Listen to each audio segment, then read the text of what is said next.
Hello, friends, and welcome back to Malicious Compliance Stories.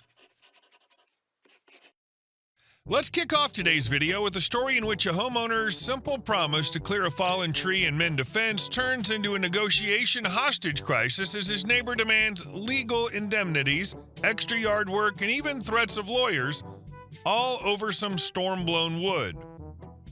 But before we begin, best way to support our channel is to leave comments, like, and subscribe with a turned-on bell so you don't miss the new video every single day. Here we go. Being kind shouldn't mean getting taken advantage of.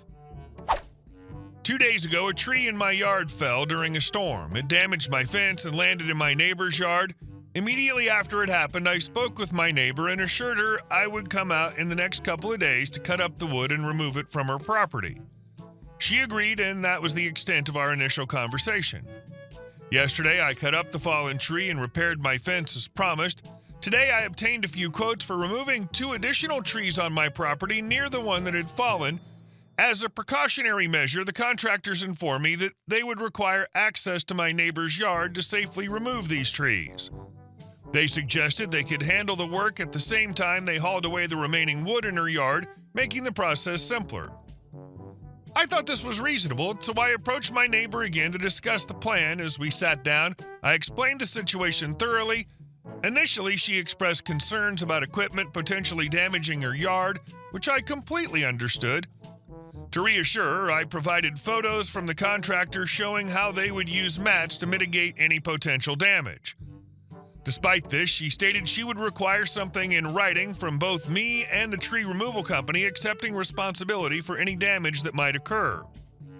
I explained I had no issues fixing any significant damage that might occur, but was uncomfortable signing a broad document that could potentially make me responsible for any minor issues she might raise.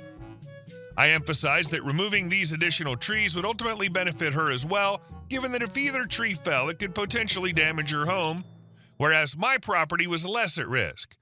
I intended to cover all the costs for this preventative measure as the trees were on my property, but emphasized that I needed her consent to access her yard safely. At this point, her stance shifted, and she suggested that she might consider allowing access if I also agreed to cut down trees on her property in the backyard. I was taken aback by this proposal, as she had previously argued that allowing access to her yard offered her no benefit. Yet, she now seemed to be using the situation to negotiate unrelated services from me. I firmly declined, explaining that cutting down her trees was not my responsibility, although I remained willing to help clear the debris from my fallen tree. She responded that she would contact her attorney and proceed accordingly. I apologized again about the fallen tree, but emphasized that I had been doing my best to be a considerate neighbor and ease the inconvenience caused by the incident. Following this conversation, I spoke with my insurance provider, who informed me that I am technically not responsible for damages caused by a healthy tree falling due to a storm considered an act of nature. I informed my neighbor of my insurance company's position, reiterating that my intentions were purely out of kindness and neighborliness and not from obligation. I made it clear that I was not going to be taken advantage of or pressured into additional unrelated work. She told me she'd make some calls and get back to me. At this point, I'm reconsidering my willingness to provide further assistance. While I feel bad because the tree was originally mine, I'm now uncomfortable proceeding further due to the potential risks and unreasonable demands being made. I genuinely wish people could focus more on kindness and community rather than constantly seeking personal advantage. I wouldn't remove any trees, honestly, unless they're dead and a licensed arborist has identified it as dead. It isn't your financial responsibility if it falls on her property. And our second story. Entitled aunt tried to hijack the car I'm buying from my grandma. My great aunt Rachel, my grandma's sister, is, well, a character. She's always had it out for me, though I've never figured out why. Maybe I looked at her funny once when I was 5, who knows. But this story isn't about her long-standing dislike for me. This one's about my car. I'm 19, and like a lot of people my age, I've been working toward getting my driver's license. I took my first driving test in early April, and no, I didn't pass. But it wasn't for anything reckless, just a few nervous mistakes that I can easily fix after a 4-hour course and logging 24 more hours of practice. It's not the end of the world. I've got a plan, and I'm sticking to it. The thing is, I've already got a car lined up. My grandma bought herself a new vehicle recently, and she offered to sell me her old car for way less than it's worth. We agreed on a payment plan, and I'm making steady progress. It's mine in every meaningful way, just not legally in my name yet, but it will be. Enter Aunt Rachel. When she first found out about my grandma's new car, she apparently got it into her head that she was going to buy the old one. Grandma told her months ago that the car was already spoken for, promised to me, and we thought the issue was settled. Spoiler alert, it was not. A few days after my failed driving test, my family had a get-together at my great-grandparents' house. I couldn't go because I had to work that day, but I later got the full rundown from my grandparents, who were there, and wow, did I miss a show. My grandparents arrived early to help with setup. Then Rachel showed up, all smiles, and walked right up to my grandma and said, "Hey, I almost have enough money for your car. I'll have the rest by next week." My grandma didn't skip a beat. "Rachel, the car isn't for sale. It's already promised to me, and she's paying it off now." Cue the meltdown. Rachel immediately started arguing, saying, "I didn't even pass my test, so why did I need a car?" My grandma, bless her, calmly reminded her that plenty of people fail the test the first time, including several members of our own family, and that I would pass eventually. The car wasn't up for debate. Rachel didn't take that well. She got all huffy, spent the rest of the party making passive-aggressive remarks about how nice it would be to have a car, how some people didn't appreciate what they had, and on and on. Mind you, this is a woman who doesn't even drive regularly. She's on disability and doesn't work. She told my grandma she needed a car for appointments, but here's the kicker. Her insurance already covers transport to and from her appointments, door to door. She just doesn't want to wait the extra 10 to 15 minutes it takes them to pick her up. So basically, she wants a car out of sheer impatience, not because she needs it, not because she can afford gas, insurance, or maintenance, just because she doesn't want to wait. When I got home from work and heard all this from my grandparents, I honestly wasn't even surprised. Rachel's always had this delusional streak, like she's entitled to whatever she sets her sights on.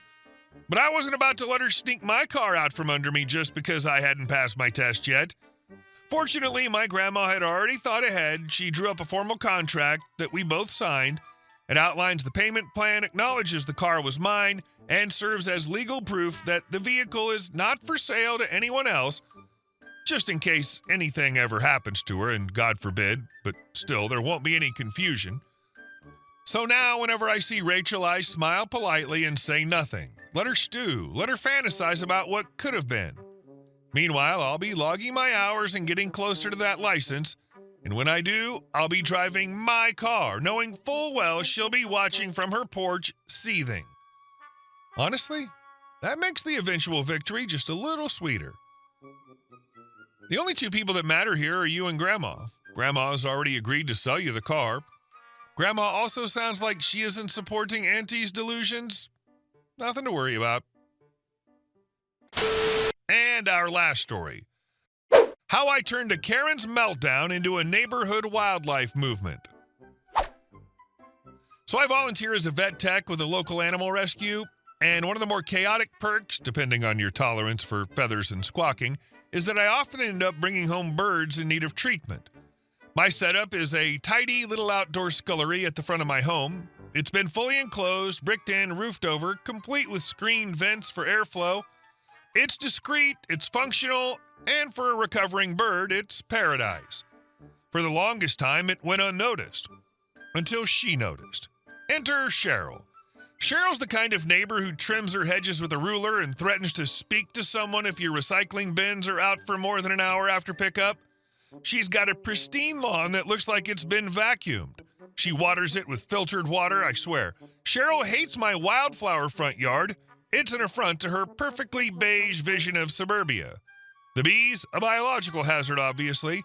She once sprayed citronella toward a butterfly and claimed it looked aggressive. So it was no surprise that when she finally realized I had birds in a medical setup, quiet, temporarily housed, no louder than the average garden fountain, she flipped out. And I mean full suburbia meltdown. Now, let me be clear. We are not in an HOA. Legally, I'm well within my rights to do what I'm doing. But Cheryl doesn't operate on laws. If it doesn't match the color scheme of her curated Pinterest board, it's a problem. But the real drama began when I started building a more permanent aviary in my backyard. Not some giant commercial structure, mind you, just a decently sized enclosure. Proper framing, wire mesh perches, all built with veterinary recovery in mind. Think spa retreat for convalescing cockatoos? It started as it always does with these stairs. Cheryl would stand just inside her perfectly symmetrical lavender bushes and glare at me while pretending to prune something that didn't need pruning. One day she shouted across the fence, "Are you making a chicken coop back there?" "Nope," I yelled back cheerfully. "More of a spa/rehab clinic for injured wildlife." She didn't laugh. Apparently, Cheryl runs a wellness business out of her home. I still have no idea what it is. She once referred to it as a chakra rebalancing hub for spiritually sensitive clients, which could mean anything from overpriced yoga to selling water with a rock in it. Either way, my hammering was apparently ruining the flow of positive energy on her property. Now, I might have leaned into it slightly. Yes, I hammer. During work hours, mind you, but maybe I hammer a little louder when one of her clients pulls up in their leased Tesla with a look of meditative smugness.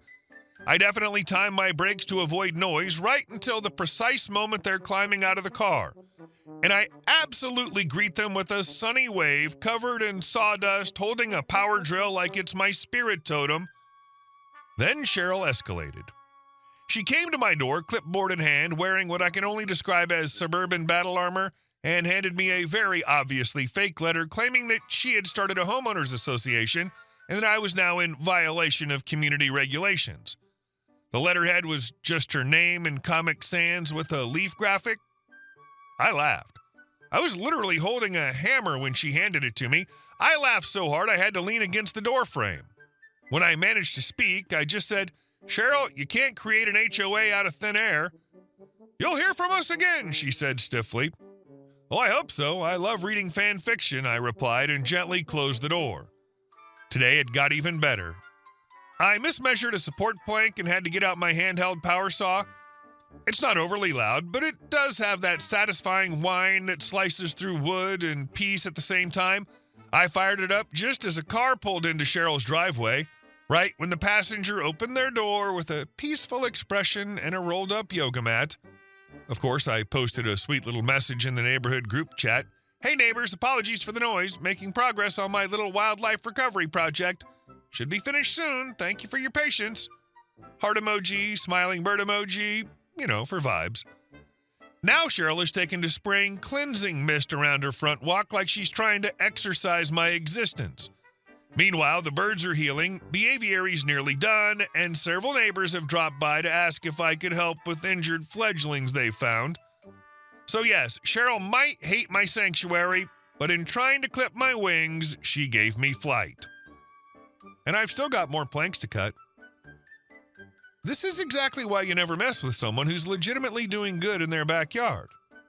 Side note, any wellness business that can't coexist with a flock of healing parrots isn't worth the crystal water it sells.